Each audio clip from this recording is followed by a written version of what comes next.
বৃদ্ধ ভাতা বাড়ছে 1000 থেকে এখন বেড়ে হচ্ছে 1500। কেন্দ্র ও রাজ্যের বড় একটা সিদ্ধান্ত। বন্ধুরা, খুবই গুরুত্বপূর্ণ একটা আপডেট দিতে চলেছি তোমাদের সাথে। বৃদ্ধ ভাতা বা বিধবা ভাতা আর প্রতিবন্ধী ভাতা নিয়ে বড় আপডেট এসছে। বর্তমানে যেটা প্রতি মাসে 1000 টাকা করে দেওয়া হয়, সেটাই এবার কিন্তু 1500 টাকা করে প্রস্তাব এসছে দিল্লি থেকে। তবে প্রশ্ন হলো, এই টাকা কি বাড়ানো আদৌ সম্ভব হবে? তো চলুন জেনে নিই পুরো ব্যাপারটা। আজকে তোমাদের এই ভিডিওতে আমি আলোচনা করব।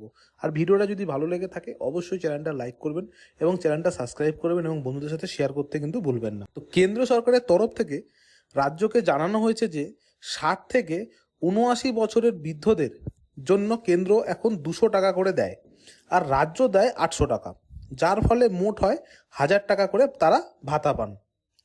এবং যারা 80 বছরের ঊর্ধ্বে ক্ষেত্রে রয়েছেন, মানে যারা 80 বছরের বয়সের থেকে বেশি, তাদের জন্য কেন্দ্র দেয় 500 টাকা করে এবং রাজ্য দেয় 500 টাকা, মোট হচ্ছে কিন্তু 1000 টাকা।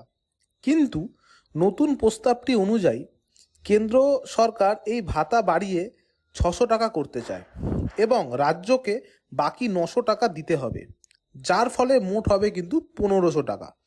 1500 টাকা তারা ভাতা পাবেন।